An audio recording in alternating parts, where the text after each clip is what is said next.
ఆలయానికి ఎదురుగా పుణ్యపు కూర్ కొలను మనకు దర్శనమిస్తుంది. మాతృదేవి జీవితంతో ఆ కొలను ఎంతగానో ముడిపడి ఉంది.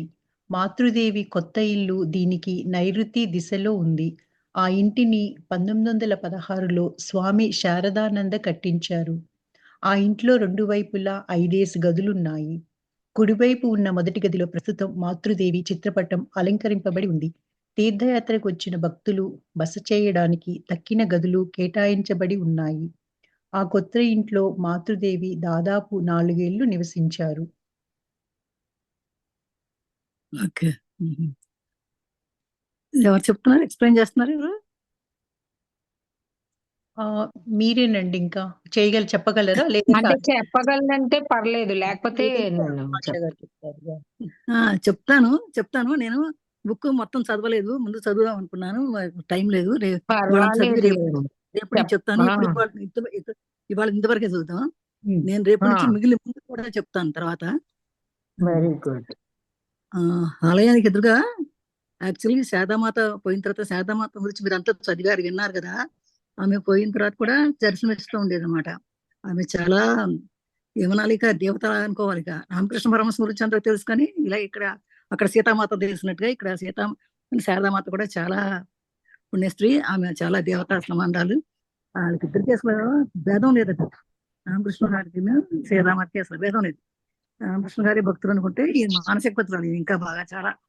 అందుకనే ఆయన చూడగానే మరి ఆమె దేవిలాగా కొలుసుకున్నారంటే ఆమె ఎలాంటిదో మనం అందరం అర్థం చేసుకోవాలి. అలాంటి మహాతల్లిని మాతృదేవి అందరూ కూడా మాత అనేవారు. శారదా మాత అయిపోయింది ఆవిడ, అందరికీ మాతే. అలాంటి ఆవిడకి చక్కగా అక్కడ ఒక కొత్త ఇల్లు తీసుకున్నారట. అది కొత్త ఇల్లు కూడా దాని నైరుతి దిశలో ఉందట. అంటే దానికి అంతా చూసి కట్టుంటారు. అది 1916లో స్వామి శారదానంద కట్టించారట. ఆ ఇంట్లో 2 వైపులా 5 గదులు, కుడివైపు ఉన్న మొదటి గదులు ప్రస్తుతం మాతృదేవి ఒక చిన్న విగ్రహం కూడా అలంకరించబడింది. ఆ తీర్థయాత్రకు వచ్చిన వాళ్ళందరూ కూడా అక్కడ వచ్చి కూర్చుని కాసేపు ఆమె గురించి మాట్లాడుకుని చాలా వెళ్తారన్నమాట. శుభమ్మ. పుణ్యపుకూరు ఉత్తర పేజ్ నెంబర్ ఎంత? ఆలయం ఇదండి. పేజ్ నెంబర్ ఎంత? ఒక్క నిమిషం అండి. 27 అని కనిపిస్తుంది మీ దాంట్లో. అవునండి, అంతే. కానీ నంబర్ దీంట్లో రావట్లా. ఇక్కడ ఎంత? పీడిఎఫ్ లో ఎంత? పీడిఎఫ్ లోనా? ఒక్క నిమిషం ఉంటారా? మరి ఇదంతా రికార్డ్ అవుతుంది అనుకుంటా. అయ్యో వస్తాను కదా, ఫోన్ లో వస్తాను చూసుకోండి. పుణ్యపుకూరు ఉత్తర తీరాన చిన్న గుడిసెలాంటి ఆలయం ఉంది. జయరాం బాటి వాస్తవ్యులైన ముఖర్జీ వంశీయులు ప్రాచీన ఆలయం అది. దానిలోని ఒక గదిలో సుందర నారాయణుడనే పేరిట కూర్మ రూపంలో ధర్మదేవత ఆరాధింపబడుతున్నాడు. ఆ పక్క గదిలో ప్రతి ఏటా కాళీ పూజ జరిపేవారు. కాలాంతరంలో కుటుంబ గొడవల కారణంగా ఈ పూజ ఆగిపోయింది. గ్రామంలోని పిల్లలకు ఈ గది బడిగా కూడా ఉపయోగపడింది. గది ఈశాన్య మూలల్లో నల్లటి రాయి షష్ఠీదేవిగా ప్రతిష్ఠితమై పూజింపబడుతూ వచ్చాయి. షష్ఠీదేవి సంతానం వరప్రసాదించే దేవత. అందువలన నూతన దంపతులు తప్పక ఆమెను పూజించడం కద్దు. ప్రస్తుతం షష్ఠీదేవి కూడా సుందర నారాయణ స్వామి గదిలోనే ప్రతిష్ఠింపబడి పూజలు అందుకుంటున్నది. అదనమాట. పుణ్యపుకూరు అనేటువంటి ఒక తీరాన, అంటే అది అక్కడ బెంగాల్లో కదండి, అందుకని వాళ్ళ పేర్లు వేరుగా ఉంటాయి మనకి. అక్కడ ఒక చిన్న గుడిసె అంటే ఆలయం తీసుకుని జయరాంబాటి వాస్తవ ముఖర్జీ వంశీయులు అంతా బెంగాలీలు అంటే బెంగాలీలు అనమాట. ఒక ప్రాచీన ఆలయం ఉండేదట. దానిలో ఒక సుందరనారాయణ అనే పేరిట, సుందరనారాయణ వరకు కూర్మ రూపంలో ఉండే, కూర్మ అంటే మనకి తాబీలు కదా, ఆ కూర్మ రూపంలో ఉండేదట. ఒక సుందరనారాయణని పిలిచేవారట. కూర్మ రూపంలో ఉండేది, అంటే తాబేల రూపంలో ఉండేదట. ఆరాధించేవాడు అక్కడ. ఆ పక్కదిలోనేమో ప్రతి ఏటా కూడా కొన్ని కాళీ పూజలు చేసేవారట. పక్క గదులు. కాలాంతరంలో కుటుంబ గొడవల వల్ల ఈ పూజ అంతా కూడా అయిపోయింది. ఈ గ్రామంలో పిల్లలకి ఆ గది అంతా ఒక బడిగా ఏర్పడింది. అందరూ స్కూల్ లాగా పెట్టుకుని ఉండేవారట. అందరూ పూజలు మానేస్తే మరి అంతే కదా, అది బడిగా. కానీ ఈశాన్యం వల్ల మాత్రం నల్లటి రాయి ప్రతిష్ట షష్ఠీదేవి ఉండేది. ప్రతిష్ట ఎప్పుడు ఉండేది ఒక ఈశాన్యం వల్ల మాత్రం. అయితే అది షష్ఠీదేవి సంతానం వరప్రసాదం దేవత అని చెప్పి అందరూ అక్కడ వచ్చినటువంటి కొత్త దంపతులందరూ పూజించడం చేస్తుండేవారు. ఈ ప్రస్తుతం షష్ఠీదేవిని కూడా సుందరనారాయణ స్వామిలోనే ప్రతిష్ఠ చేసి పూజలు అందుకుంటున్నాడట. కొత్త ఇంటిని దాటి కాస్త దూరం దక్షిణంగా నడిస్తే దారికి పశ్చిమాన కొన్ని గుడిసెలు కలిసికట్టుగా కనిపిస్తాయి. అవి మాతృదేవి సోదరులవి. మాతృదేవి సోదరులలో ఒకరైన ప్రసన్న ఇంట్లోనే కొత్త ఇల్లు నిర్మాణం జరిగేదాకా మాతృదేవి నివసించారు. వీధిలో కొత్త దేవుళ్ళు దక్షిణంగా ఉండేదట. పశ్చిమంలో కొన్ని గుడిసెలు ఉండేవి. ఆ గుడిసెలు ఈ మాతృదేవి శారదామాత యొక్క సోదరులు ఉండేవారట. ఆ సోదరులు ఒకరైన ప్రసన్న ఇంట్లోనే ఒక కొత్త నిర్మాణం జరిగేదాకా మాతృదేవి అక్కడే ఆ సోదరు దగ్గరే ఉండేవాళ్ళు. వీధిలో ఇంకా ముందుకు పోతే దక్షిణ సరిహద్దులో బడుజ్యపుకూర్ వస్తుంది. దీని తీరంలో అనేక తాటి చెట్లు ఉండడం వలన దీన్ని తాల్పుకూర్ అని కూడా పేర్కొంటారు. స్నానానికి, త్రాగడానికి కూడా ఈ నీరు ఉపయోగపడేది. ఎన్నోసార్లు మాతృదేవి ఈ కొలను నీరు తీసుకువెళ్లారు. ఊరికి పశ్చిమాన ఉన్న అహోర్ అనే కొలంలోని నీటిని సామాన్యంగా వ్యవసాయానికి ఉపయోగించేవారు. మాతృదేవి జీవితంతో సంబంధం ఉన్న సిహోర్, కోల్పారా లాంటి చోట్ల జైరాం బాటి నుండి 4-5 మైళ్ళు దూరంలోనివే. ఇవన్నీ దగ్గరవే. ఇంకా ఇంకా ఆ వీధిలోనే కొన్ని దక్షిణ సరిహద్దులో కూడా కొన్ని తీరాల్లో కొన్ని తాటి చెట్లు ఉండేయట. ఆ తాటి చెట్లు ఉండటం వల్ల తాల్పుకూరు అనేవాళ్ళట దాన్ని. అంటే తాటి చెట్లు ఉన్న ఊరు అని అర్థం. ఆ స్నానానికి తాగడానికి కూడా ఆ నీళ్ళు ఉపయోగించేవాళ్ళు. చాలాసార్లు ఈ మాతృదేవి కూడా ఆ కొల నుంచి నీళ్ళు తెచ్చుకుంటూ ఉండేవారు. ఆవిడ చాలా సింపుల్ లేడీ. ఆవిడ పనులు ఆవిడే చేసుకునేవారు. ఆ నీళ్ళు తెచ్చుకోవడం అన్ని కూడా అన్ని పనులు చేసేది. అందరికీ ఆదర్శంగా ఉండేవారు ఆవిడ. అంటే కొలంలో నీళ్ళు తెచ్చుకుని సామాన్యంగా వ్యవసాయానికి ఉపయోగించేవాళ్ళు. అక్కడి నుంచి జయరాం 4-5 మైళ్ళ దూరంలోనే ఉండేదట. అక్కడ దగ్గర తను ఉండేదట జయరాం బాటికి దగ్గరలో 4-5 కిలోమీటర్లు ఉండేదట. అయినా ఎంత కిలోమీటర్లు అయినా ఆవిడ నడిచెళ్ళి నీళ్లు తెచ్చుకునేవాడు. పూర్వీకులు జైరాం బాటిలో ముఖర్జీ, బెనర్జీ అనే 2 శాఖల బ్రాహ్మణులు ప్రధానంగా నివసిస్తూ వచ్చారు. వీరితో పాటు ఇతర కులస్తులు కూడా నివసించేవారు. ముఖర్జీలు సామాన్యంగా పౌరోహిత్యం చేసేవారు. వంశపారవస్యంగా ముఖర్జీలు, బెనర్జీల మధ్య వైవాహిక సంబంధాలు నెలకొని ఉండేవి. వారి ఇష్టదైవం శ్రీరామచంద్రుడు. వేర్వేరు కులాల వారు నివసిస్తున్నప్పటికీ జైరాం బాటి గ్రామస్తులు ఐకమత్యంగా ఉండేవారు. 19వ శతాబ్దంలో మలేరియా రోగం తాండవించి పీడించడానికి మునుపు వారి జీవితాలు సాఫీగా సాగాయనే చెప్పాలి. అది ఈ శారదమ్మ పూర్వీకులంతా కూడా జయరాంపేటలో ఉండేవారు. ఆ జయరాంపేటలో అంతా బెనర్జీలు, ముఖర్జీలు బ్రాహ్మణ కుటుంబాలు అన్నమాట. వీళ్ళంతా బెంగాలీ బ్రాహ్మణ్స్ అంటారు కదా. బెంగాలీ బ్రాహ్మణ్స్ అంటే తెలుసు. వీళ్ళంతా ఫిష్ తింటారు. వాళ్ళకి ఫిష్ చాలా ఇంపార్టెంట్ ఫుడ్ అనమాట. ప్రతి ఇంటికి ముందు, అంటే నేను కూడా బెంగాల్లో ఉన్నాను అందుకని తెలుసు నాకు. అక్కడ వాళ్ళు ఫిష్ ట్యాంకులు ఉంటాయి అనమాట. వాళ్ళు పంచుకుంటారు. మనం ఆస్తి పంచుకున్నట్టుగా ఈ ఫిష్ ట్యాంకులు పంచుకుంటారు. ఫిష్ ఒక చిన్న గుంతలా, ప్రతి ఇంటి ముందు ఒక గుంట ఉంటుంది. ఒక దాంట్లో ఫిష్ పెంచుకుంటారు వాళ్ళు. ఫిష్ మనకి ఎట్లా రైస్ ఆహారమో మనకి వాళ్ళకి ఫిష్ అట్లా ఆహారం అనమాట. అంటే ఇంటి బ్రాహ్మణులు కూడా తింటుంటారు. మా ఇంటి ముందు నుంచి తీసుకెళ్తా ఉంటే ఇయో బ్రాహ్మణులు కదా వెళ్ళి తింటారని దాన్ని వాళ్ళకి అది అలా ఉండేవారు. వీళ్ళు ఇతర కులాలు కూడా ఉండేవారు. కానీ ఎక్కువగా ముఖర్జీలు మాత్రం పౌరోహిత్యం ఇచ్చారు. అంటే బ్రాహ్మణ దేవుడి వాళ్ళ పూజలు చేయడం చేసేవాళ్ళట ముఖర్జీలు. బ్యాడ్జీలకి మహర్జీలకి ఇప్పుడు మనకి ఎట్లాంటి వైదికులు, నియోగులు అని బ్రాహ్మణులు ఉంటారో అలాగే ఉండేవారు వీళ్ళు కూడా. వాళ్ళకి కూడా మధ్య మధ్యలో వాళ్ళ పెళ్లిళ్ళు అవుతుంటాయి. వాళ్ళకి కూడా వీళ్ళకి అందరికి కూడా ఇష్టదైవం శ్రీరాముని ఎక్కువ పూజించేవారట. ఇంకా వేరు వేరు వాళ్ళు ఉన్నప్పుడు కూడా ఈ జయరాంబేటి అంతా కూడా చాలా కలిసిమెలిసి ఉండేవారు. జయరాంబేటి చాలా గొప్ప చెప్పుకునేవాళ్ళు ఆ రోజుల్లో. జయరాంబేటి అనే ఊరని గొప్పగా చెప్పుకునేవాళ్ళు. 19వ శతాబ్దంలో మలేరియా రోగం వచ్చి దీన్ని పీడించడానికి మునుపు వారి జీవితాలు సాఫీగా సాగిపోయాయి. 19వ శతాబ్దం ముందు బాగుండేది వాళ్ళందరికీ. ఆ తర్వాత నుంచి మలేరియా రోగం వచ్చి ఒకసారి స్ప్రెడ్ అయిపోయి మొత్తం అంతా ఎక్కడ జీవితాలంతా కూడా ఎక్కడ అస్తవ్యస్తం అయిపోయి ఇక అట్లా వెళ్ళిపోయినాయి. కానీ అప్పటి వరకు చాలా జయరాంబాటి అంటే చాలా పేరున్నటువంటి దేశం అనమాట అక్కడ బెంగాల్లో. సంవత్సరం పొడవునా ఆ గ్రామంలో ఉత్సవాలు, పూజలు జరుగుతూ ఉండేవి. దుర్గా పూజ, కాళీ పూజలతో పాటు సింహవాహిని లాంటి గ్రామ దేవతలకు కూడా విశేషంగా పూజలు జరిపించేవారు. శివరాత్రి నాడు జయరాం బాటి ప్రజలు సిహోర్లో నెలకొని ఉన్న శాంతినాథ శివాలయానికి వెళ్లి పూజలు నిర్వర్తించేవారు. కీర్తనలు, రేయింబవుళ్ళు, వీధి నాటకాలు నిర్వహించేవారు. నిరాడంబరంతో పాటు దివ్యత్యాన్ని కలుపుకొని జీవించేవారు.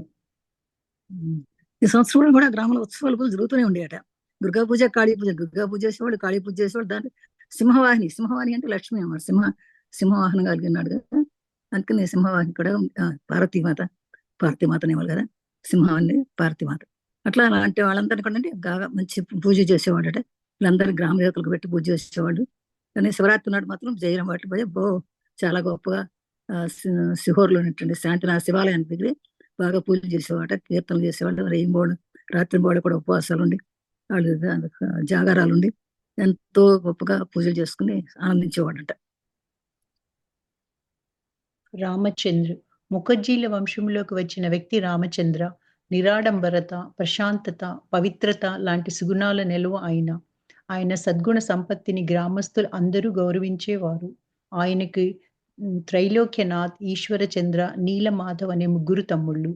త్రైలోక్యనాథ్ ఆరితేరిన సంస్కృత పండితుడు, కానీ యువప్రాయంలోనే చనిపోయాడు. ఈశ్వరచంద్ర, నీలమాధవులు వివాహం చేసుకోలేదు. సోదరులంతా ఉమ్మడి కుటుంబంగా జీవించేవారు. వ్యవసాయం, పౌరోహిత్యం ద్వారా లభించే ఆదాయంతో గుట్టుగా కుటుంబం పోషణ జరిగిపోయేది.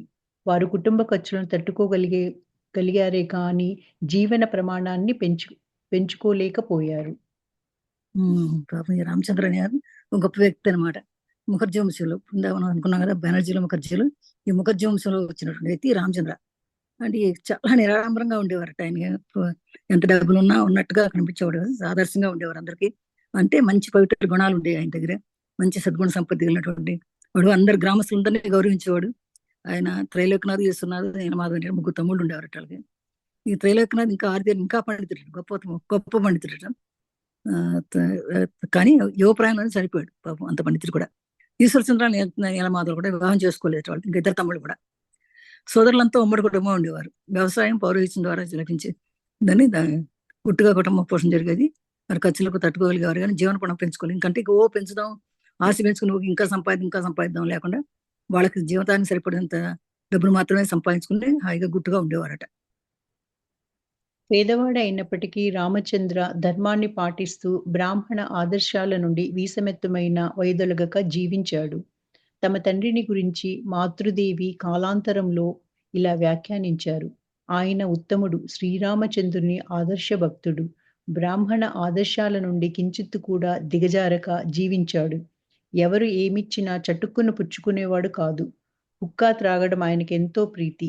ఇంటి అరుగు మీద కూర్చొని హుక్కా తాగుతున్నప్పుడు ఎవరైనా అటువైపుగా వస్తే, తమ్ముడు ఒకసారి హుక్కా తాగి వెళ్ళరాదా అంటూ ఆప్యాయంగా పిలిచేవాడు. ఆ వ్యక్తి రాగానే హుక్కాలో పొగకు దట్టించి అతడితో హుక్కా త్రాగించేవాడు. రామచంద్ర గారు పేదవాడైనప్పటికీ చాలా ధర్మాన్ని పాటిస్తుండేవాట. ఈ బ్రాహ్మణులకు ఆదర్శాలన్నీ, శుచి శుభ్రతలన్నీ ఉండేవి అన్నమాట. చక్కగా ఉంటే వేసమెత్తైనా వదలని జీవించాడు. తన తండ్రి గురించి మాతృదేవి కాలాంతరంలో వ్యాఖ్యానించాడు. తన తండ్రి గురించి కూడా కాలాంతరం చెప్పాడట. ఆయన ఉత్తముడు, శ్రీరామచంద్రుడికి ఆదర్శ భక్తుడు కూడా. ఈ బ్రాహ్మణ ఆదర్శాలన్నీ కూడా చక్కగా పాటించేవాడు అన్నమాట. ఏం పిచ్చినా చెట్టుకుని పుచ్చుకునేవాడు కదట. కానీ హుక్కా తాగడం మాట అలవాటు ఆయనకి. హుక్కా అంటే ఇక పొగాకు పెట్టి పిలుస్తుంటారు గొంతులోకి, ఏదో మరి అది ఎందుకు, అది అలవాటు అంట ఆయనకి. ఆయన అంతేకాకుండా తాను తాగుతూ పక్క వెళ్ళే వాళ్ళని కూడా పిలిచి, అయ్యో ఒకసారి 2 కుక్కలు వేసుకుని వెళ్ళండి పిలిచి అడిగేవాడట. హుక్కా తాగించేవాడు వాళ్ళతో కూడా. అంటే నిస్వార్థంగా ఉండేవాడు అనమాట. అందరితో తను ఏం చేస్తున్నాడో అది అందరూ చేయాలి. కరువు సమయంలో రామచంద్ర సహాయ సహకారాలు. సామాన్యంగా గ్రామ ప్రజలలో కానవచ్చే సంతృప్తి, అతిథి సత్కారం లాంటివి రామచంద్రలో అధిక పాళ్లలో ఉండేవి. ఇందుకు ఉదాహరణగా ఒక సంఘటన జరిగింది. 1864వ సంవత్సరం వంగదేశం భయంకరమైన కరువు వాత పడింది. ఎక్కడ చూసినా కరువు తాండవం, విలయ తాండవం దృశ్యాలే. రామచంద్ర పేదవాడే. వ్యవసాయం, పౌరోహిత్యం, జంధ్యాలు వడకి అమ్మడం, వీటి ద్వారా లభించే రాబడితో కుటుంబ ఖర్చులన్నీ సర్దుకొని ఏదో కొంత పొదుపు చేసేవాడు. ఇతరులు ఆకలితో అలమటించిపోవడం చూసి ఆయన హృదయం ద్రవించిపోయింది. గత ఏడాది పొదుపు చేసి ఉంచిన ధాన్యాన్ని ఆకలితో అలమటించిపోతున్న పేదలకు పంచిపెట్టసాగాడు. ఈ రకంగా ఉంటే మనుషులకి అందగా ఆదర్శవంతులు అవుతారు. ఎందుకంటే కరువు సమయంలో కూడా రామచంద్ర గారు సహాయం చేశారంటే మరి ఆయనకే లేదు ఎక్కువ. ఏదో చిన్న చిన్న పనులు చేసుకునేవాడు, చిన్న చిన్న పనులు కొంచెంగా కట్టిపెట్టు పొదుపు చేసుకునేవాడు. ఆ పొదుపు కూడా ఎప్పుడైతే 1864 భయంకరమైన కరువు వచ్చిందో బెంగాల్లో, అప్పుడు ఎక్కడ చూసినా విలయతాండవం అవుతున్నప్పుడు తను చేసుకున్నటువంటి చిన్న వ్యవసాయం, చిన్న పౌరోహిత్యం, జంజాలు ఉడికి అమ్మేవాడు.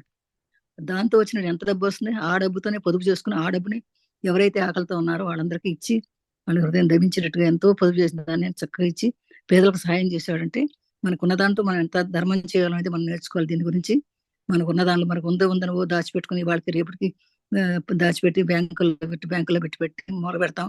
రేపటికి వస్తుంది, ఎల్లుండికి వస్తుందో, మనవరాలకు వస్తుందో, మనవడికి వస్తుందో ఇంకంటే అలా కాకుండా ఎప్పుడైతే మన ఎదురుగుండా కళ్ళు ఎదురుగుండా ఎవరైతే ఉన్నారో వాళ్ళందరికీ తిండి లేని వాళ్ళందరికీ తిండి పెట్టి సేవలు చేయడం అనేది చేస్తుంటే మన జీవితాలు ఇంకా అద్భుతంగా ఇంకా ఆత్మోన్నతి జరుగుతుందని తెలుసుకోవాలి మనం కూడా ఈ విషయంలో. అమ్మ నాకు ఇక్కడ ఒక క్వశ్చన్. ఇప్పుడు రామచంద్ర గారికి చెప్పండి. శారదమ్మకి సంబంధం ఏంటమ్మా ఇది? రామచంద్ర వారికి ఈ శారదాం దేవ్ అమ్మకి సంబంధం వాళ్ళు ఏంటమ్మా? ఆ ఊరండి, ఆ ఊరు ఆ ఊర్లో ఆ ఊర్లో ఉన్నటువంటి ఒక పాదస్వంతుల్లో ఒక ఆయన. ఓకే. ఆ తర్వాత వస్తుంది మీకు దాని సంగతి. అవునా? అదే నాకు అర్థం కాదు. ఈ సంఘటన అదే జరిగిన వస్తుంది, ముందు ముందు ముందు వస్తుంది. శారదకు 10 ఏళ్ళు. కానీ ఈ సంఘటన ఆమె హృదయంలో గాఢంగా అత్తుకుపోయింది. కాలాంతరం అదిగో మాతృదేవి ఈ సంఘటన గురించి ప్రస్తావిస్తూ ఇలా అన్నారు. ఒకసారి భయంకరమైన కరువు జయరాం బాటిని పీడించింది. మా వద్ద నిరుటి ధాన్యం నిల్వ ఉన్నందువలన ఆకలితో అలమటించిన 50 మందికి ఆహారం సమకూర్చగలిగాం. ఎందరో మా ఇంటికి వచ్చి భోజనం చేశారు. బియ్యం, పప్పు కలిపి కిచిడీ తయారు చేసి పెద్ద కుండలలో మా నాన్న ఉంచేవాడు. మా ఇంట్లోని వారికి కూడా ఆహారం అది. కానీ నాకు మాత్రం ప్రత్యేకం. నా ముద్దుల కుమార్తె వద్దు, ఆమె కోసం కొంచెం అన్నము, కాయగూరలతో కూర వండండి అనేవారు. ఓహ్! ఆకలితో అలమటించే అసంఖ్యాక జనం మా ఇంటికి వచ్చేవారు. కొన్ని సందర్భాలలో కిచిడీ నిండుకునేది. వెంటనే మా నాన్న వడ్డించేవారు. సత్వరమే చల్లారడానికి పెద్ద కుండలో పోసి ఉంచేవారు. నేను కూడా నా వంతుగా విసనకర్రతో వీస్తూ దానిని చల్లబరిచేదానిని. చూసావా, మీరు అడిగారా, అడగగానే వచ్చింది, మీకు ఆన్సర్ వచ్చేసింది. శారదాదేవికి ఆమెకి అన్న ఏంటి తేడా అన్నారు కదా మీరు. నేను ఆ ఊర్లో ఉన్న పెద్ద మనిషి అయిన చెప్పానా, ఇప్పుడు వెంటనే మీకు నెక్స్ట్ మినిట్ లోనే వచ్చేసింది చూడండి మీ ఆన్సర్. ఆ అదే. సంఘటన జరిగి ఏ సంఘటన మనకి ఆయన ఇట్లా ఆదర్శంగా ఉండారు, పేదలకు అందరికి పంచిపెట్టారు అని చెప్పుకున్నాం కదా. ఆ సంఘటన జరిగిన సమయంలో శారదకు 10 ఏళ్ళు. అప్పుడు శారదమ్మకు మీరు అడిగారు కదా, ఆ శారదకు అప్పుడు 10 ఏళ్ళు. కానీ ఈ సంఘటన ఆమె హృదయం కాడం కత్తుపోయింది. ఏంటి, మనకి ఏమి లేకపోయినా సరే మనకు పంచి పెట్టాలి, పేదలకు పంచి పెట్టాలి, సేవ చేయాలి, ఎవరు పేదలు ఉండే తిండి లేకుండా ఉంటే మన ఇంట్లో దాచుకోకూడదు అనే సంగతి ఆమె చూసి ఆమె గుండె గాఢంగా అత్తుకుపోయింది. కాలాంతరంలో నేను కూడా అలా చేయాలనుకుంటాం కదా, చూసిన తర్వాత ఒక మంచి విషయం చూసిన తర్వాత మంచి విషయం మనకు హత్తుకోవాలి. మనం అబద్ధం చెప్పకూడదు అని మాట చెప్తే, అబద్ధం చెప్తే సత్యం చెప్తే ఏం లాభం మొత్తం తెలుసుకున్నామంటే వెంటనే దాన్ని పాటించాలి కదా. అలాగే దీని గురించి ఎస్ఐఎస్ ఒకసారి చెప్పిందంట, భయంకరమైన కరువు రాంబాడిని పీడించినప్పుడు మా వద్ద నిరుటి ధాన్యం నిలవన్నందువల్ల ఆకలితో అలమటించిన 50 మందిని ఆహారం సమకూర్చగలిగాం. ఎందరో మా ఇంటికి వచ్చి భోజనం చేశారు. ఆ విషయం చూసి తను కూడా ఎంతో ధరించింది. వాళ్ళ ఇంటికి వచ్చి కూడా ఎప్పుడు ఎంతో మందికి భోజనం పెట్టగలిగారు. బియ్యం, పప్పు కలిపి కిచిడీ తయారు చేసి పెద్ద కుండల్లో మా నాన్న ఉంచేవాడట. మా ఇంట్లోని వారికి కూడా అదే ఆహారం. అంటే మన ఇంట్లో ఆహారం బయట పెట్టేవాళ్ళకి ఒక ఆహారం కాదు. మనం ఏం చేస్తాం, మనం పచ్చిమిరపకాయలు తిండి బయట వాళ్ళకి ఏదో సద్దనమో నిన్నడదో ఫ్రిడ్జ్ లోదో పడేస్తాం. అలా పెడితే ధర్మం కాదండి. అందుకని మనం తినేది ఏదో మనం ఒకరికి పెట్టాలనే సంగతి తెలుసుకున్నారు ఆవిడ కూడా. అందుకని ఇంట్లో భోజనమే అందరికీ పెట్టేవారట. కానీ నాకు అది ప్రత్యేకం. అయితే నా ముద్దుల కుమార్తె ఇది వద్దు, ఆమె కోసం అన్నము కాయగూరలతో కూర వండండి అనేవాడట ఆ నాన్న. అయితే ఓహో, ఆకలితో అలమటించే అసంఖ్యాక జనం మా ఇంటికి వచ్చేవారు. కొన్ని సందర్భాల్లో కిచిడి నిండుకునేది, అంటే అయిపోయేది అనమాట. వెంటనే మా నాన్న వండించేవాడు.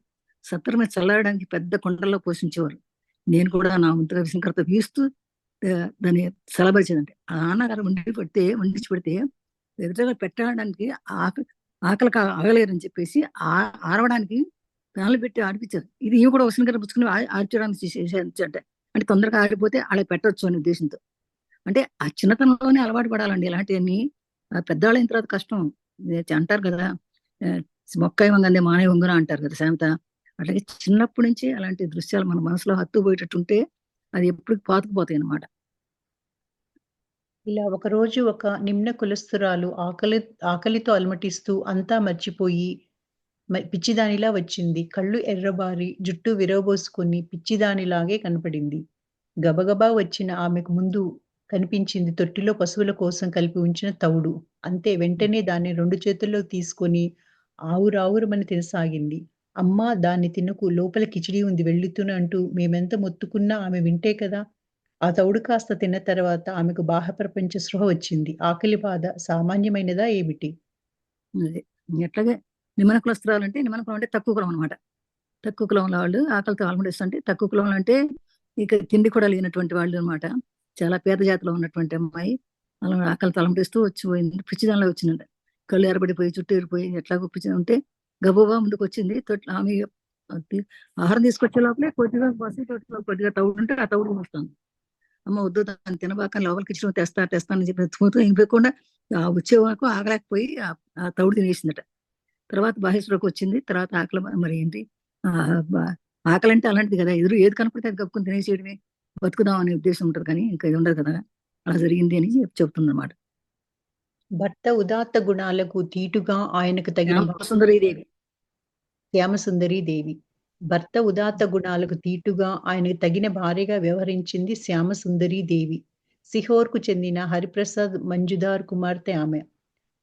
అరమరికలు లేకుండా అందరితో సహజంగా మెలిగే స్వభావము, కుటుంబాన్ని చక్కగా తీర్చిదిద్దుకునే సమర్థత ఆమె పుడికిపుచ్చుకున్న గుణాలు. కాలాంతరంలో తమ తల్లిని గురించి మాతృదేవి ఇలా చెప్పారు: మా అమ్మ నిరాడంబరాలు, ఆప్యాయత ఉట్టిపడే వ్యక్తి.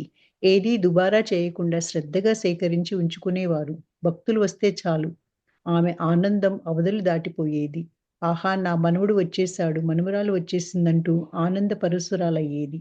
ఈ కుటుంబమే భగవంతునికి భక్తులకు సంబంధించిన అనేవారామె. ఈమె శ్యామసుందరీదేవి అంట ఇంకొక ఆవిడ. భర్త ఉదాత్త గుణాలు తీటుగా ఉండేదట ఈవిడ. ఆయన తగిన భార్యగా వ్యవహరించేది శ్యామసుందరీదేవి. ఆయన భర్తకు తగినట్టుగా ఇల్లాలన్నమాట. సిహోర్కు చెందినటువంటి హరిప్రసాద్ మజుందార్ కుమార్తె ఆమె.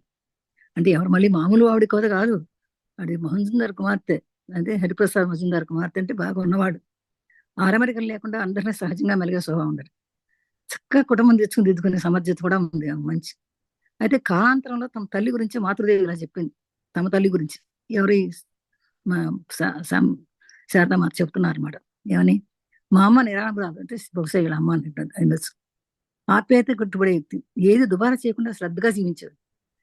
భక్తులు వస్తే చాలు ఆమె ఆనందం అంట. భక్తులు ఎవరైనా వస్తే ఇంటికి ఆమెకు ఆనందపడేవారండి. వచ్చారని, ఆహా నా మాడ వచ్చాడు, నా మనవరాలు వచ్చింది అనుకునేరంట. సొంత వాళ్ళు కాదండి, భక్తులనే పట్టుకునేది. మనవడని మనవరాలు వచ్చారు నాకు అని ఎంతో ఆనందపడిపోయేవారట. ఆ కుటుంబమే భక్తులకు సంబంధించిన అన్నారా. అది ఎట్లయితే ఎవరైతే మనకు అతిథిగా వస్తారో, అసలు అనుకోకుండా వస్తారో వాళ్ళే మనకు అతిథులు అని చెప్పేసి ఆవిడ ఎంతో సంతోషపడిపోయేదట. జననం హిందూ మతానికి మాత్రమే పరిమితమైన అవతారతత్వం ఎంతో అగ్రాహ్యమైనది. ధర్మం క్షీణించినప్పుడు దాన్ని పునరుద్ధరించడానికి తాను అవతరిస్తానని శ్రీకృష్ణుడు భగవద్గీతలో చెప్పి ఉన్నాడు. దేవి మహత్యంలోనూ దేవి భగవతి ఇలాగే తెలిపింది. కానీ ధర్మ క్షీణతకు కొలబద్ద ఏది? అది మన వద్ద లేదు. కనుక ఆయన ఎప్పుడు అవతరిస్తాడు, ఎక్కడ అవతరిస్తాడు, ఎలా జీవిస్తాడు అనే విషయాలు మనకు తెలుసుకోలేని, బహుశా తెలియరాని రహస్యాలుగానే ఉండిపోతాయి. వీధి గాయకులు హఠాత్తుగా వస్తారు, ఆడతారు, పాడతారు. వచ్చినట్లే హఠాత్తుగా నిష్క్రమిస్తారు. వాళ్ళు వచ్చినప్పుడు వారిని ఎవరు గుర్తించరు, నిష్క్రమిస్తున్నప్పుడు వారు ఫలానా అని ఎవరికీ తెలియరాదు అనేవారు శ్రీరామకృష్ణులు. కానీ అలా వారు ఆలపించిన మధుర రాగాలు, సుశ్రావ్య గీతాలు మనలో అత్తుకుపోయి కొంతకాలం దాకా అవి మన జీవితాలను తీర్చిదిద్ది చైతన్యవంతం చేస్తాయి.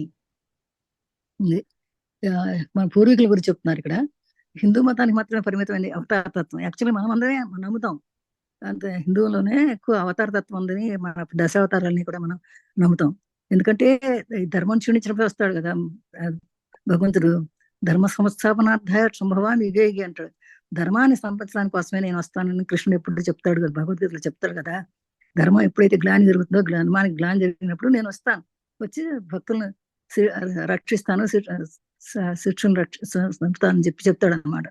ఆ విధంగా ఆ కృష్ణుడు బాబు చెప్పినట్టుగా దేవి మహత్యలో కూడా దేవి భాగవతి కూడా ఇలాగే చెప్పిందిట.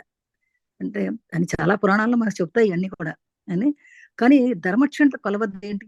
ధర్మాన్ని క్షీణించాలంటే కొలబద్ది ఏంటి అంటే అది మన వద్ద లేదు. అది కనుక ఆయన ఎప్పుడు అవతరిస్తాడు. మనం ధర్మం క్షీణించినప్పుడు ఏం చేయాలో మనకు తెలియదు. ధర్మం వృద్ధి చేసుకోవడం తెలుసుకుని, ధర్మం క్షీణించినప్పుడు ఏం చేయాలని మనకు ఆ టైం తెలియదు. కనుక భగవంతుడు అప్పుడు అవతరిస్తాడు. కృష్ణుడు అలాగే అవతరించాడు, అమ్మ అలాగే అవతరించిందట. ఎక్కడ అవతరిస్తాడు అంటే ఎలా జీవిస్తాడు అనే విషయాలు మనకు తెలియదు. అంటే ఎప్పుడు ఎక్కడ ఏ సమయంలో వస్తారో, ఎక్కడికి వస్తారో కూడా మనకు తెలియదు. తెలుసుకోవాలని తెలియని రహస్యాలు ఉండిపోయి, ఆ రహస్యాలుగానే ఉండిపోయి, మనకు తెలుసుకోవాలని రహస్యాలు ఉన్నా కూడా రహస్యాన్ని మనం బద్దలు చేసుకోగలం, తెలుసుకోగలిగినట్టు శక్తి మనకు లేదు. అందుకని రహస్యాలుగా ఉండిపోయి, అందుకని వాళ్ళంతా వాళ్ళే వచ్చారు. అందుకని వీధి గాయకులు హఠాత్తుగా వస్తారు ఒక్కోసారి. అంటే వీధి గాయకులు వచ్చి పాడతాను. ఇప్పుడు రావట్లేదు కానండి, పూర్వకాలంలో వీధి గాయకులని వస్తూ ఉండేవారు.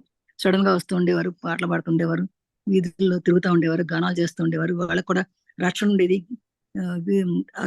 ఆ వీధిలో ఉన్నటువంటి వాళ్ళు కానీ, ఆ ఊర్లో ఉన్నటువంటి వాళ్ళకి సేవించి వాళ్ళకి ఫుడ్ అది పెట్టేవాళ్ళు. వాళ్ళకి కూడా వాళ్ళు వస్తారు, చెప్తారు, కొన్ని మాటలు చెప్తారు, పాటలు పాడతారు, ఆడతారు. వచ్చినట్టు వచ్చి ఎప్పుడు వస్తారో ఎప్పుడు వెళ్ళిపోతారో కూడా తెలియదు. వాళ్ళు వచ్చినప్పుడల్లా వారు ఎవరికి గమనించరు, ఎప్పుడు గుర్తించరు. వాళ్ళు ఇస్తున్నప్పుడు కూడా ఫలానా వాడికి ఎవరికి తెలియకూడదు, వస్తారు వెళ్తారు అంతే అనేవారు. రామకృష్ణ వారు కూడా చెప్పేవారు అట్లా. కానీ అలా వారు ఆలపించిన మధుర గానాలు వాళ్ళు ఎప్పుడో వచ్చి ఎప్పుడో మాట్లాడి పాటలు పాడి వెళ్ళిపోతారు. కానీ అది తర్వాత మెల్లిగా ఆలోచించుకుంటే ఎంతో ఆనందంగా ఉండేయట. చాలా మధుర గీతాలు, సుశ్రావ్యంగా వినటానికి బాగుండేయట, మనసులో హత్తుకుపోయేట. కొంతకాలం దాకా జీవితంలో చైతన్యవంతం చేసేవి. అంటే ఈ క్షేత్రయ్య ఆ రోజుల్లో ఉండి పాడేవాడు వచ్చి ఆ సీదులో వచ్చి పాడుతుండే వెళ్తుంటే, కానీ ఆ స్తోత్రాలు ఎంతో ఆనందంగా ఉండి వాళ్ళకు కూడా భోజనాలు పెట్టేవాడు. వాళ్ళు లేని వాళ్ళైనా కూడా అలాంటి ధర్మం ఉండేది మనకు ఆ రోజుల్లో. ఇప్పుడు ఎవరో వచ్చినా తలుపు కొట్టినా తనం పెట్టట్లేదు, భయం. ఇంటికి వస్తే ఏం చేస్తాడని భయం మనకి. ఎవరిని తలుపు ఇంటికి రానిము, కొట్టము, బయట. కానీ ఆ రోజుల్లో ఆ భయం ఉండేది కాదు. వాళ్ళు వచ్చేవాళ్ళు, కూర్చునేవాళ్ళు, తినేవాళ్ళు, వెళ్ళిపోయేవాళ్ళు, శుభ్రం చేసుకునే వాళ్ళు, అంతా బాగుండేది. ఆ గానాలు ఎప్పుడు చాలా కాలం కూడా మనకు మనసులో ఉండిపోయేట. అలా ఉండి అంత విధంగా చైతన్యవంతులు అయ్యేవాళ్ళు ఆ రోజు వచ్చిన వాళ్ళతోటి కూడా. మాతృదేవి జీవితం ఇందుకొక నిదర్శనం. ఆవిడ జీవించి ఉన్నప్పుడు ఏ కొద్ది మందో మాతృదేవిని అవగతం చేసుకున్నారు. చూసిన వారు మరీ తక్కువ మంది. ప్రస్తుతం ఆవిడ జీవితం అసంఖ్యాక హృదయాలను అలరింప చేస్తూ ఉంది. జయరాం బాటిలోను, ఉద్బోధంలోను నిర్విరామంగా అమ్మా అమ్మ అంటూ నినదించే జన సమూహాలు ఎన్నో. అలా వాళ్ళలో ఈ మాతృదేవి కూడా, ఈ శారదామాత కూడా ఒక ఆవిడ మనం చెప్పుకోవచ్చు అనమాట. ఆవిడ జీవించినప్పుడు కొద్ది మందిలో కొంతమంది ఆవిడ గొప్ప ఆవిడ అవుతుంది, శారదామాత అవుతుందని ఎవరు అనుకోలేదు. కానీ కొంతమందికి మాత్రం అబ్బో ఈవిడ గొప్పలాగానే ఉంది అని కొంతమంది అనుకునేవారట. చాలా తక్కువ మంది అనుకునేవారు. కానీ ఆవిడ ఇప్పుడు ప్రస్తుతం తర్వాత ఆవిడ శారదామాతని తెలియని వాళ్ళు లేరు. అసలు బెంగాల్ అయితే శారదామాతని ఎక్కువ పూజిస్తారు, అసలు రామకృష్ణ పరమహంస కూడా. ఎందుకంటే ఆమె అంత ఆదర్శంగా బతికింది. ఆమె ఎవరిని నొప్పించేది కాదు, ఎంతమందికో హెల్ప్ చేసేది ఆవిడ. అసంఖ్యాక హృదయాలను అవతం చేసింది అనమాట.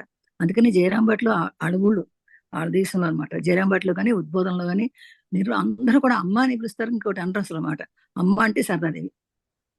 అట్లా అందరూ అక్కడ ఉన్నటువంటి ప్రజలందరూ కూడా అమ్మ అనే పరిచయం ఆమె. మరి ఎంత గొప్ప వర్ష పట్ట అంత అమ్మ అని పిలిపించుకోగలిగిందంటే అర్థం చేసుకోవాలి మనం. కానీ ఒక విషయం, వీరెవరూ అవతార పురుషుల ఆగమనాన్ని గుర్తించలేకపోవచ్చు. కానీ వారి తల్లిదండ్రులకు మాత్రం ఈ వాస్తవం తెలియవస్తుంది. అవతార పురుషులుగా అరుదించిన అందరి జీవితాలలోనూ ఈ యథార్థాన్ని మనం గమనించవచ్చు. కొన్ని దివ్య స్వప్నాలు, దివ్య దృశ్యాల, కొన్ని అమానుష సంఘటనల ద్వారా తమ ఆగమనాన్ని భగవంతుడు సూచించేవాడు. అది కానీ కృష్ణ మనం అర్థం చేసుకోవాలండి. అందరూ కూడా అవతార పురుషుల ఆగమనాన్ని గుర్తించలేకపోవచ్చు. అంటే అవతార పుట్టాడు, వచ్చాడు ఇతను అని చెప్పి మనకంటే తెలియదు. ఈ అమ్మ బాగా అవతార పురుషురాలని తెలియదు, అయ్యా ఇట్లా అని తెలియదు మనకి. కానీ వాళ్ళ తల్లిదండ్రులకు కొంచెం తెలిసిపోతుంది, ఎందుకంటే వాళ్ళు టచ్ లో ఉంటారు కదా. వాళ్ళ తల్లిదండ్రులకు మాత్రం కొంచెం తెలుస్తుందట. అయితే వాళ్ళ జీవితంలో యథార్థాన్ని గమనించవచ్చు. అంటే పుట్టిన 10 మందిలో అందరూ ఒక రకంగా ఉండకపోవచ్చు. ఎవరో ఒకళ్ళకి ఆ ఆదర్శం ఉండొచ్చు కూడా. కొన్ని ఎట్లా అంటే కొన్ని ఒక్కోసారి అంట వాళ్ళ గురించి కొన్ని దివ్య స్వప్నాలు వస్తాయట, దివ్య దృశ్యాలు కనపడుతూ ఉంటాయి అనమాట. అంటే కూడా అది అర్థం చేసుకునేటువంటిది కూడా ఉండాలి తల్లిదండ్రులకు కూడా. అలా ఉంటే వాళ్ళకి తప్పకుండా ఇదంతా భగవంతుడు నాకు ఇలా ఇస్తున్నాడు, ఈ భగవంతుడి వల్లే నాకు ఇలా వచ్చింది, అయితే ఈ పిల్ల ఇట్లా అనమాట, ఈ అమ్మాయి ఇట్లా, ఈ బాబు ఇట్లా అని కూడా వాళ్ళకి తెలిసిపోతుంది అనమాట. అలా కొన్ని చదువమ్మా. మాతృదేవి జీవితంలో కూడా ఇలాంటి కొన్ని సంఘటనలు కానవస్తాయి. ఆవిడ జీవితంలో మహత్తర దివ్య సంఘటనలు కానరావు. ఎందుకంటే ఆవిడిస్తున్న లజ్జాపట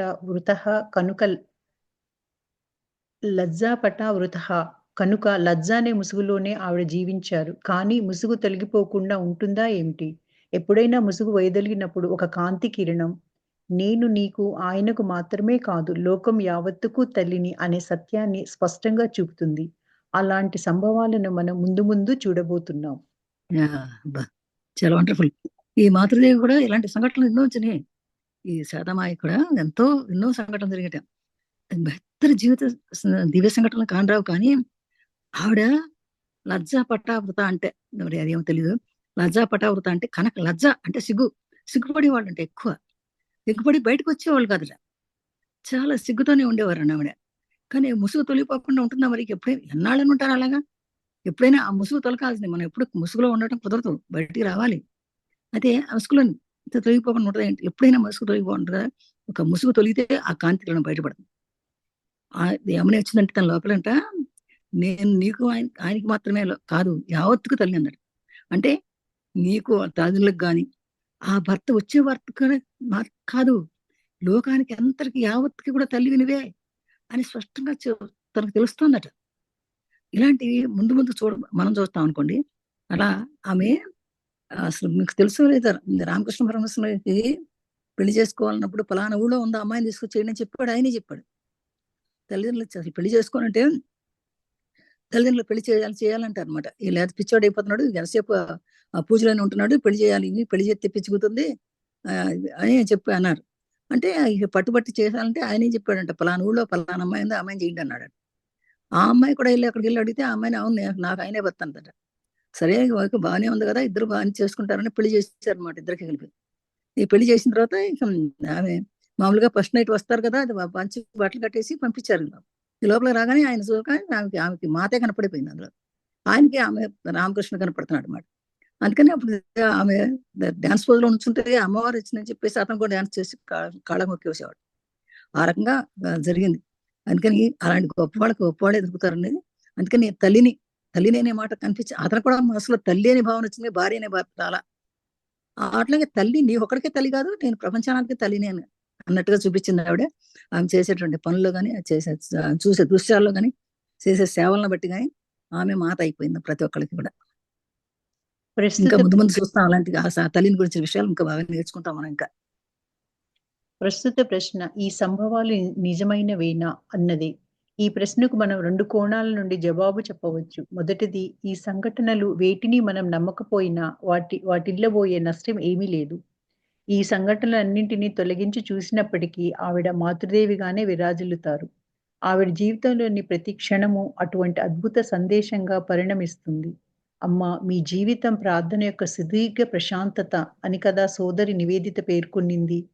రెండవది, ఆవిడ జీవితంలో జరగకుండా మరెవరి జీవితంలో అద్భుతాలు జరుగుతాయా అని ఈ జీవిత చరిత్రను చదివే ప్రతి వ్యక్తి తీర్మానించుకోవడం కద్దు. కనుక ప్రస్తుతానికి నివృత్తి కాని సంశయాలను ఒక మూలకు నెట్టి ఆవిడ జీవిత చరిత్రను కొనసాగిద్దాం. అది చూసారా, ఈ ప్రస్తుతం ప్రశ్న ఏంటంటే, ఈ సంభవం నిజమేనా అంటే, ఈమె మాతేనా, ఈమె హస్బెండ్ రామకృష్ణ గారికి మాతే, ఊరందరికీ మాతేనా, ప్రపంచానికి మాతేనా, ఇది మనం నమ్మొచ్చా అని మనకు కొంతమంది ప్రశ్నలు వస్తుంటాయి. ఇవన్నీ మాటలు నిజమేనా అని. అంటే తెలిసిన వాళ్ళకి ఓకే, తెలియని వాళ్ళకి తెలుసుకుందామని ఉండదు. ప్రశ్నలు వేస్తారు, సంశయాలు ఎక్కువ వస్తాయి. సంశయాలు ఉండకూడదు. యాక్చువల్గా అనవసరమైన సంశయాలు ఉండకూడదు. సంశయాలు ఉండాలి కానీ అనవసరమైన ఉండకూడదు. మళ్ళీ 2 కోణాల నుంచి ఆలోచిస్తే ఇది ఒక సంఘటనలో మనం నమ్మినా నమ్మకపోయినా నష్టమే లేదు కదా. నమ్మితే లాభం ఉందా, నమ్మకపోతే నష్టమే ఉంది. కానీ ఇలాంటి కొన్ని ఈ సంఘటనలను తొలగించి చూస్తే ఆమె నిజంగా మాతృదేవిగా, ఇవన్నీ మనకు అనుమానాలు లేకుండా మనం చదివి ఆమె తెలుసుకుంటే మనకు ఆ సంఘటనలు తెలిసిపోతాయి. ఆవిడ మాతృదేవిగానే విలాజింది. ఖచ్చితంగా ఆమె మాతృదేవి అవుతుంది, ఖచ్చితంగా అవుతుంది. ఎందుకంటే ఆమె ప్రతి క్షణము ఆమె జీవితంలో ప్రతిదీ సందేశమే. అంటే ఎవరిని దూషించేది కాదు, ఎవరిని కరుణతో ప్రేమతోనే మాట్లాడేది. ఇంకో రకంగా ఉండేది కాదు ఆమె. ఆమె ఎప్పుడు చూసినా అమ్మే. ఎవరికి చిన్నపిల్లలకు చూసినా, పెద్దవాళ్ళకి చూసినా, ముసలివాళ్ళకి చూసినా కూడా అమ్మలాగా నేర్పించేది. అందుకని అమ్మని ఆమె పిలిపించుకోవాలని ఆమె చెప్పలే, నేను అమ్మని చెప్పలా, అందరూ ఆమెను అమ్మానే పిలిచేవారు. నీ జీవిత ప్రార్థనకు ప్రశాంతంగా మొహం చూస్తేనే ఎప్పుడు ప్రశాంతంగా ఉంటుంది అని సోదరు నివేదిత మన దేశస్తురాలు కాదు, కానీ ఇక్కడి నుంచి వచ్చినటువంటి నివేదిత అని వచ్చి చెప్పేదట, నువ్వు సోదరు అనేవాళ్ళ సిస్టర్ని, తను ఇంగ్లాండ్ నుంచి వచ్చింది అనమాట. అయితే ఆవిడ జీవితంలో ఆవిడ జీవితంలో జరిగినటువంటి అద్భుతాలు ఇంకెక్కడ జరగలే. అలాంటి అద్భుతాలు జరిగినాయి. అందుకనే అది జీవిత చరిత్రని చూసి మనం తెలుసుకుంటున్నాం. కానీ అసలు విషయాలు మనకు తెలియదు. కానీ ఆమె జీవిత చరిత్ర రాసిన వాళ్ళు గొప్పవాడు. అందుకని అది చూసి మనం తెలుసుకుంటున్నాం ఇప్పుడు. కనుక ప్రస్తుతాన్ని నివృత్తి కాని సమస్యలని మొదలుపెట్టి, అందుకని మనకి తెలియనటువంటి విషయాలను మొదలుపెట్టేసి తెలుసుకునే విషయాలని, మంచి విషయాలను తెలుసుకోవడానికి ప్రయత్నం చేయాలి. ఎప్పుడు కూడా అది అవునా, అది అయి ఉంటుంది, ఆ నెగటివ్ ఆలోచన రాకూడదు. ఖచ్చితంగా ఇది జరిగింది, అవును అమ్మ కాబట్టి ప్రతి ఒక్కరికి మాత అయింది, కాబట్టి ఇలాంటి మంచి పనులు చేసింది కనుక మాతే అలా గుర్తు పెట్టుకోవాలి. కానీ అది అవునా కాదులే, అది ఎవరో రాశారులే అది రాసి మనం ఎందుకు నమ్మాలి అనే సంశయాలు పెట్టుకోకూడదు. మనం పెట్టుకుంటే మనం పైకి ఎదగలేమన్నమాట. రామచంద్రుడి కళ. కుటుంబ ఆదాయాన్ని పెంపొందింప ప్రయత్నించాడు రామచంద్ర. పట్టణానికి వెళ్లి డబ్బు ఆర్జించాలనే కథ గ్రామస్తులకు సదా కలవరిస్తుంటారు. రామచంద్ర కూడా కలకత్తాకు వెళ్ళాలనుకున్నాడు. కానీ గట్టి నిర్ణయాన్ని రాలేకపోయాడు. ఈ డోలాయన స్థితిలో ఒకరోజు దానిని గురించి యోచిస్తూ పడుకొని ఉండగా నిద్ర పట్టేసింది. అప్పుడు ఒక కల వచ్చింది. ఆయన కంఠాన్ని 2 చిన్నారి చేతులు పెనవేసుకున్నాయి. అట్లే కళ్ళు తెరిచి చూశాడు రామచంద్ర. ఎటువంటి ఎటువంటి అద్భుత దృశ్యం! తదేకంగా చూస్తూ ఉండిపోవాలనిపించే అందమైన చిన్నారి మోమును ఉదయించే కాంతిపుంజం, నుదుట తిలకం అన్నీ ఆయనకి కనిపించాయి. అంతటి అద్భుత సౌందర్యం ఆ చిన్నారికి ఆభరణాలు అందాన్నిస్తున్నాయా? లేక ఆభరణాల అందానికి ఆ చిన్నారి మెరుగులు దిద్దుతున్నదా అని ఆయన నిశ్చయించుకోలేకపోయారు. ఆ బంగారు ఆభరణాలు వెలవెలబోయే అద్భుత చిరు దరహాసం చిందిస్తున్న దివ్య ముఖారవిందం, ధరాందోళిత దీర్ఘాక్షి అని లలిత సహస్రనామం పేర్కొన్నట్లు అతి సుందర నయనాలు. ఈమె ఎవరు రామచంద్ర తీర్మానించుకోలేకపోయాడు. అమ్మా నువ్వెవరివి అని ఆమెని అడిగాడు. లీలా వినోదిని అయిన ఆ బాల ఈ ప్రశ్నకు సూటిగా జవాబు చెప్పక, ఆయన కంఠాన్ని మరింతగా పెనవేసుకొని, ఇదిగో నేను నీ వద్దకే వచ్చానంటూ మార్మికంగా మందహాసం చేసింది. అంతే కల చెదిరిపోయింది. కానీ ఆ స్వప్నానుభవం తరగలేదు. బంగారు రంగు, బంగారు ఆభరణాలు, చంద్రబింబం లాంటి ముఖారవిందం. ఈమె సువర్ణ తనయ. అవును, సాక్షాత్తు మహాలక్ష్మియే అనే నిర్ణయానికి వచ్చాడు. తన ధనార్జనకై పోతున్న ప్రయత్నంలో సంపదలకు అధిదేవత అయిన శ్రీ మహాలక్ష్మి అనుమతి ప్రసాదించినట్లుగా ఎంచి రామచంద్ర కలకత్తాకు బయలుదేరాడు. బాబా! ఇంత అద్భుతం అమ్మా ఇది. నిజంగా అయిపోయారా? కొంచెం కిందకి పెట్టవా? రామచంద్ర కళ. రామచంద్రుడి కళట. ఆ రామచంద్రుడు ఏంటంటే మనకి మర్చిపోకూడదు. ఆ రామచంద్ర కుటుంబ ఆదాయాన్ని పెంచుకోవడం. రామచంద్రుడు మనం విన్నాం కదా, అంత ముందు చదువుకున్నాం కదా. ఆ రామచంద్రుడి కళ వచ్చిందట. ఆ కళ ఏంటో చూడండి, అసలు ఎంత కుటుంబ ఆదాయాన్ని పెంచాలనుకున్నట్ట. అంటే అంతకుముందు ఆయనకి చాలా లేదు కదా, ఏమి ఉన్నదంతా పేదలకు పంచి పెట్టేసేవాడు. ఆ రామచంద్ర కుటుంబ ఆదాయాన్ని పెంచాలని ప్రయత్నించాడు. అందుకని దానికి బాగా డబ్బు సంపాదించాలని పట్టణానికి బయలుదేరి డబ్బు చాలా ఆదించాలి. గ్రామస్తులందరూ కలవరిస్తున్నట్టు అన్నమాట. వాళ్ళందరినీ కూడా గ్రామస్తులకి హెల్ప్ చేయడానికి అనుకున్నాడు చాలా డబ్బులు. అందుకని కలకత్తా వెళ్ళాలనుకున్నాడు. అని గట్టి నిర్ణయం తీసుకున్నాడు. ఏమని కలకత్తా వెళ్ళేసి బాగా డబ్బులు సంపాదించి ఆ డబ్బులు తీసుకొచ్చి అందరికి పంచి పెట్టాలి. మనకు బాగా డబ్బులు సంపాదిస్తే మనకు అందరు సహాయం చేయొచ్చు అనుకున్నాడు. అట్లా వెళ్దామా వద్దా, డోలాయమాన స్థితి అంటే వెళ్దామా వద్దా అనమాట ఊళ్ళాడుతున్నాడు. ఒకరోజు దాన్ని ఆలోచిస్తూ పడుకున్నట్ట. ఆ పడుకుంటే వెళ్దామా వద్దా అనుమానాస్పదంలో ఇటు అటు ఊళ్ళాడుతా పడుకున్న సమయంలో నిద్ర పడితే ఒక కళ వచ్చింది. ఆ కళలో ఏమొచ్చిందంటే, ఒక చిన్న పాప తన కంఠాన్ని 2 చేతులు పట్టుకుని అలా కళ్ళలో చేసుకున్నాడంట, మెడ పట్టుకుని కూర్చొని. అది ఏంటిది, ఎవరు ఇది అని చూశాడు. అది ఒక అద్భుత దృశ్యంగా అనిపించిందట. ఇంకా దాన్ని అదే చూడాలనిపిస్తుందట. ఆ చిన్న పాప కంఠం పట్టుకుని 2 చేతులు పట్టుకుని పని వేసుకుని ఉంటుంది. చూస్తూనే ఉండిపోయాడు. అందమైన చిన్నారము, ఎంతో అందంగా ఉంది, కాంతిగా ఉంది, లైటు చక్కగా ముదురు మీద తిలకం బొట్టు పెట్టుకుని ఉంది. అద్భుత సౌందర్యంగా ఉంది. ఆ సౌందర్యం అయితే ఆ పాపకి చాలా నగలు ఉన్నాయట. ఆ నగలన్నీ కూడా చిన్న మెరుగులు ఎంతో ఆనందంగా. ఇప్పుడు నగలు పెట్టుకుంటే బాగా మంచి బట్టలు కట్టుకుని నగలు పెట్టుకుంటే అందంగా ఉంటాం కదా. అయ్యండి. అసలు ఈ పిల్లకి నగల వల్ల అందం వచ్చిందా, ఈ పిల్ల అందానికి నగలకు వచ్చిందా అనుకున్నట్ట. ఈ పిల్ల అందానికి నగలు మెరుస్తున్నాయా, ఆ నగలు పెట్టుకోవడం వల్ల పిల్ల మెరుస్తుందా అన్నట్టుగా దిగ్భ్రాంతి చెందుతున్నట్ట. అయితే ఎంత అందంగా. అప్పుడు దానికి చూస్తుంటే ఆమె యొక్క అద్భుతమైన చిరుహాస్యాల నవ్వు ముఖం ఎంతో ఆనందంగా ఉంది. దివ్యానందం. కళ్ళు కదకుండా, కళ్ళు మూయకుండా చూస్తున్నాడు. ఇక్కడ కళ్ళు మూస్తే మనం మిస్ అవుతాం అన్నట్టుందన్నమాట. ఎంతో వెలవెల అద్భుతమైనటువంటి చిరుహాస్. అది దీర్ఘాక్షి అని లలితా సహస్రనామం పేర్కొన్నట్లు ఉందట. అది ధరాందోళిత దీర్ఘాక్షి అని ఉంటుంది కదా మనకి. ధరాందోళిత దీర్ఘాక్షి సహస్రనామం వచ్చినట్టుగా, అంటే ఎంతో భూమి మీద మెరిసిపోతున్నటువంటి దీర్ఘాక్షి అన్నట్టుగా ఆయనకి ఎంతో ఆనందం అనిపించింది. అది సుందరమైనగా ఉంది, వర్ణించడానికి చెప్పలేనంత అంత అందమైన అమ్మాయి అమ్మాయి. అయితే ఈమె ఎవరు, అసలు ఈమె ఎవరు అని, అసలు ఎవరని ఫలానా అని ఎలా చెప్పగలుగుతాం? ఈ లక్ష్మ, సరస్వతి, పార్వతి, ఇంకెవరన్నా తెలుసుకోలేకపోతున్నాడు, ఎప్పుడు చూడలా. అందుకని ఎంతో ఆశ్చర్యపోయి ఇక తీర్మానించుకోలేక, అమ్మా నువ్వెవరో నాన్ని అడిగేశాడు. ఎవరినో పోల్చుకోలేక, అమ్మ సరస్వతి, లక్ష్మి, పార్వతి, ఎవరో, ఇంకా ఎవరన్నా జగన్మాత ఎవరో అని తెలుసుకోలేకపోతున్నాడు. ఆ అందాన్ని చూసి, ఆ నవ్వు చూసి, ఆ చిరునవ్వు చూసి తెలుసుకోలేకపోతే దగదగానంగా మెరిసిపోతున్నటువంటి ఆ అమ్మాయిని చూసి తెలుసుకోలేక, అమ్మా నువ్వెవరు అని అడిగేశాడు. అడిగితే ఆ ప్రశ్నకు సూటిగా జవాబు చెప్పకుండా ఆమె ఏం చేసిందట, నేను ఫలానా అని చెప్పుకోకుండా ఆమె అందరి కంఠాన్ని ఇంకా కనివేసుకుని పోయి, ఇదిగో నేను నీ వద్దకే వచ్చాను అంటూ వచ్చి మందహాసం చేసినట్ట. నేను నీ వద్దకే వచ్చాను, ఇదిగో నేను నీ వద్దకే వచ్చాను అందట. అలా ఆయన తన్మయత్వంలో కల చెదిరిపోయిందట. నీ వద్దకే వచ్చానంటే ఎవరో వచ్చేసారని అడిగినట్టుగా కల చెదిరిపోయింది. కానీ ఆ స్వప్నం మాత్రం పరగల. ఆ కళలో ఉన్నట్టుగానే ఉంది. బైకంలో వచ్చినా కూడా ఆయన స్వప్నాన్ని మర్చిపోలేదు. ఆ స్వప్నమే గుర్తొస్తాను. ఒకసారి చూడండి, మనకు కూడా కళ వచ్చినప్పుడు కళ గుర్తుంటది. కళ మనుషులు కూడా మనం లోపల తెలుస్తుంది, మనకి బయటికి ఎవరు చెప్పలేం కానీ మన లోపల అంతరంగంలో తెలుస్తుంది మనకి. అలాగే ఈయన కూడా కళ చెడిపోయినా కూడా ఆ కళలో కనిపించిన విగ్రహం భౌతికంలో అనుభవిస్తున్నాడు. ఇంకా ఎలా, ఆ అమ్మాయి చాలా బంగారు రంగులో ఉంది, బంగారు ఆభరణాలు ఉన్నాయి, చంద్రమోహం లాంటి ముఖం, ఆమె సువర్ణ తనయ అమ్మాయి, ఎంతో బంగారంతో మెరిసిపోయే అమ్మాయి. అవును, సాక్షాత్తు మహాదేవి మహాలక్ష్మి అని నిర్ణయానికి వచ్చాడు. అది సాక్షాత్ మహాలక్ష్మి తన ధన సంపాదనకి వెళ్తున్నాడు కదా, సంపద లక్ష్మి కోసం వెళ్తున్నాడు కదా, ఆ లక్ష్మి ఇక్కడికి వచ్చేసింది నిర్ణయం చేసుకున్నాడు. ఆ మహాలక్ష్మి తన దగ్గరికి వచ్చేసింది, తను వెళ్దాం అనుకున్నాడు కదా, వచ్చేసింది.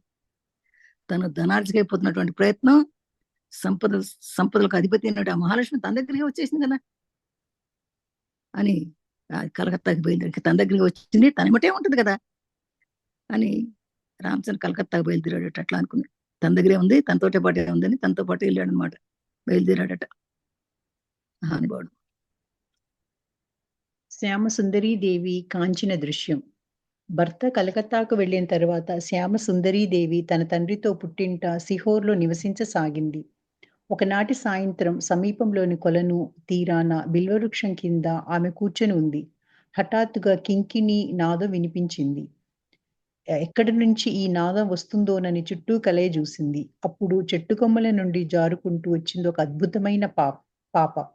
అద్భుతమైన అందం, ఎర్ర రంగు పరికిణి ధరించింది. ఆమె ఎవరై ఉంటుందోనని శ్యామసుందరీదేవి ఆలోచిస్తున్నంత లోపునే మెరుపు వేగంతో వచ్చి ఆమె మెడను తన చేతులతో చుట్టేసింది ఆ పాప. ఇక్కడ మెడనే చుట్టివేసింది. రామచంద్రుని వద్దకు వచ్చిన పాప, ఈ పాప వేర్వేరా ఏమిటి? మెడను చుట్టేసి మధుర స్వరంలో, నేను నీ ఇంటికి వస్తున్నానమ్మా అని చెప్పింది.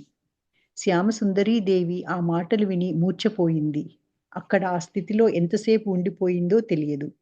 వెతుక్కుంటూ వచ్చిన బంధువులు ఆమెను ఇంటికి తీసుకువెళ్లారు. కాసేపటికి ఆమె కళ్ళు తెరిచింది. ఏమిటో ఆ పాప తన కడుపులోకి ప్రవేశించిన అనుభూతిని కలిగింది. అది శ్యామసుందరదేవి కనిపించిన, ఆవిడేమో రామచంద్రుడు కనిపించాడు, చూశాడు.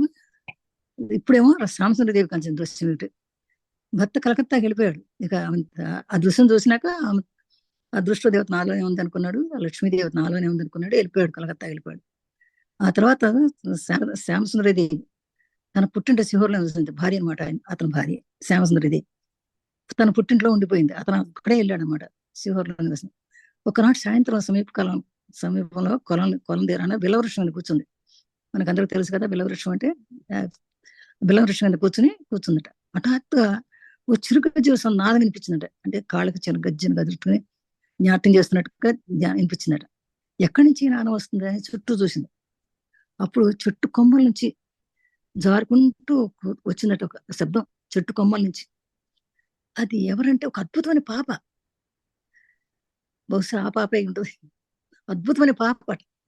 ఆ పాప ఎట్లా ఉందంటే ఒక అద్భుతమైన అందం, అద్భుతమైనటువంటి అందంతో ఉన్నట్టు నాట్యం చేస్తున్నట్టు గలగల శబ్దంతో వస్తున్న పాప కనిపించింది చెట్టు కొమ్మల దగ్గర.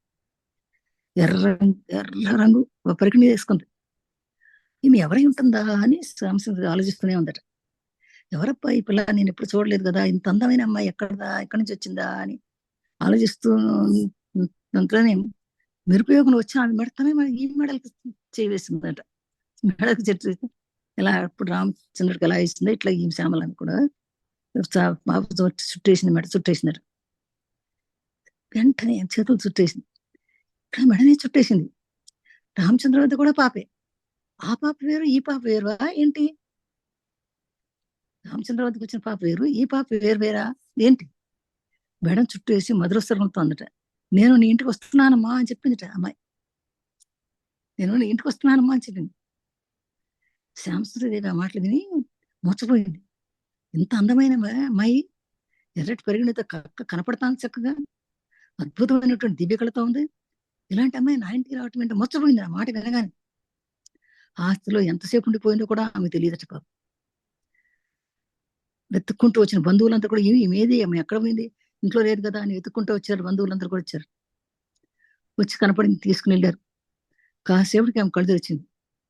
ఏంటో ఆ పాప తన కడుపులో ప్రవేశించిన అనుభూతి కలిగిందటండి. ఇది గొప్ప విషయం. అందరూ అనుభూతి చెందండి అందరు కూడా. అంత అలాంటి మాత హస్బెండ్కే కనిపించాడు, ఈమె కూడా కనిపించే అదే పాత. నేను ఇంటికి వస్తున్నానని చెప్పి ఈమె స్పృహపోగానే ఈమె కడుపులో ప్రవేశించినట్టుగా కూడా ఈమె శ్యామలాదేవి గ్రహించింది. అంటే ఇది ఎంత అద్భుతమైన దృశ్యం, ఎలాంటి దివ్య దృశ్యం అంటే. ఇలాంటి ఎంతో అద్భుతమైన వ్యక్తికి కానీ మనకు దొరకదండి ఇలాంటి అవకాశం. అంటే మానవ హృదయం అంటే మాత గర్భం కూడా శుద్ధి అయి ఉండాలి. తల్లిదండ్రులు కూడా ఇద్దరు కూడా ఎంతో శుభ్రమై శుచిగా ఉండి, మలినాలు లేకుండా ఎంతో భక్తి ప్రవృత్తులతో ఉండి, ప్రశాంతంగా ఉండి, స్వచ్ఛమైనటువంటి మనసుతో ఉంటే ఆ కడుపు ఖచ్చితంగా బంగారు పంటే పండుతుంది అంటారు. దానికి నిదర్శనమే ఈ శ్రీరామచంద్రుడు శ్యామలాదేవి యొక్క వాళ్ళ యొక్క భార్యాభర్త సంబంధం అనమాట. అందుకనే మాత, అలాంటి మాత అప్పుడు రామచంద్రుడికి వచ్చింది. ఇక్కడ శ్యామలాదేవి కూడా ప్రత్యక్షమయ్యి అతనితో నేను ఉంటానని అతను చెప్పింది, నీలోకి వస్తున్నానని కూడా ఆమెకు చెప్పడం అనేది గొప్ప విషయం అనమాట. వీళ్ళని తెలుసుకోవడంలోనే మనకి ఎంతో అదృష్టం అనమాట. ఈ రోజు తెలుసుకోవడం గొప్ప అదృష్టంగా భావించాలి. మన ఆత్మకు శాంతి కలుగుతుంది. విషయాల వాస్తవాన్ని ఇద్దరూ గ్రహించటం. రామచంద్ర తిరిగి రాగానే శ్యామసుందరి తాను గాంచిన దివ్య దృశ్యం గురించి ఆయనకి చెప్పింది. తాను కన్న కలను ఆ దివ్య దృశ్యంతో రామచంద్ర పోల్చి చూశాడు. జగజ్జనని అనుగ్రహం వలన తమ ఈ ఊరి గుడిసెలో ఒక దివ్యబాల జన్మించబోతున్నది. ఆ దేవి పాదపద్మాలు జయరాం బాటిలోని తమ పూరి గుడిసెలో నడయాడబోతున్నాయి అనే విషయం వారికి స్పష్టమైంది. ఆ దివ్య బాల రాకకై ఆ దంపతులు నిరీక్షిస్తూ రోజులు గడపసాగారు. హృస్యాల వాస్తవాన్ని అంటే హృస్యాలంటే ఇక్కడ మనం అనుకున్నటువంటి విషయాలు, అనుకున్నటువంటి దివ్య విషయాలు. వాళ్ళు ఎప్పుడు అనుకోరు కదా ఇలాంటి విషయాలు జరుగుతాయని. మనం అనుకున్నటువంటి దివ్య విషయాల కళ ద్వారా వచ్చిన వాటిని వాళ్ళిద్దరూ గ్రహించారు.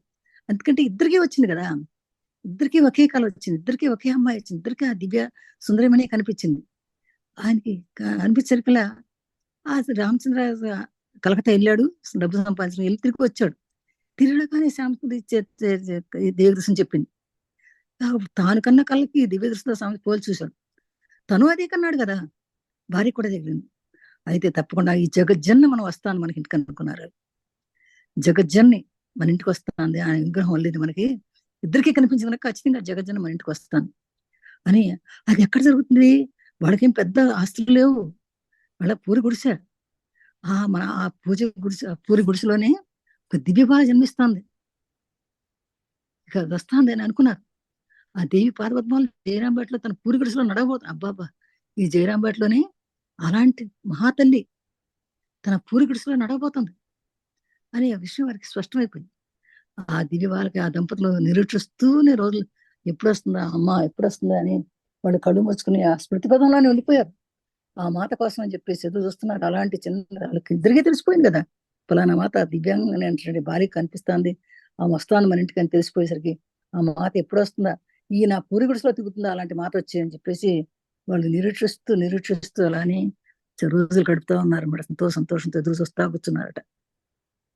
శ్యామసుందరి మొట్టమొదటిసారిగా గర్భవతి అయ్యింది. సామాన్యంగా స్త్రీలు గర్భం ధరించినప్పుడు మరింత అందాన్ని సంతరించుకోవడం కద్దు.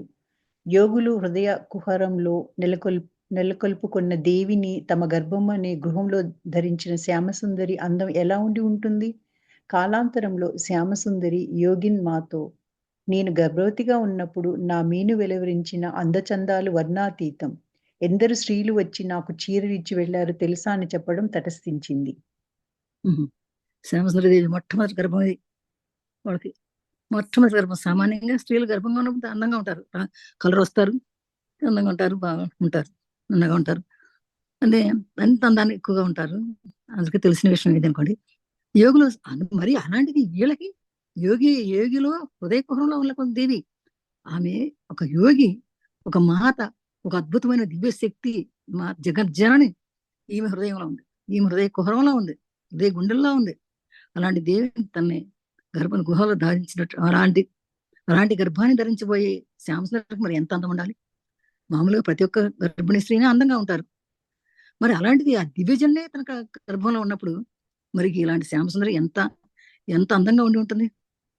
కాలాంతరంలో నిజంగా తర్వాత కాలాంతరం శ్యామసుందరి యోగిని మాత నేను గర్భవతిగా ఉన్నప్పుడు నా మేను అంటే నా శరీరం అన్నమాట, నా శరీరంలో ఇచ్చినటువంటి అందసందాలు వర్ణాతీతం చెప్తున్నప్పుడు ఆమె అంత అందంగా తయారైన ప్రతి శరీరంలో ప్రతి భాగం అందంగానే ఉందట. మరి అలాంటి జగన్మాతకు తల్లి అవబోతున్నటువంటి శ్యామసుందరి మరి ఎందుకు అందంగా ఉండదండి? ఆ అందాన్ని వర్ణించలేము. ఎంతో మంది స్త్రీలు వచ్చి ఆమెను చూసి చీరలు ఇచ్చి వెళ్ళేవారట, సారీలు ఇచ్చి పెట్టి వెళ్ళేవారట, ఎంతో మంది వచ్చి.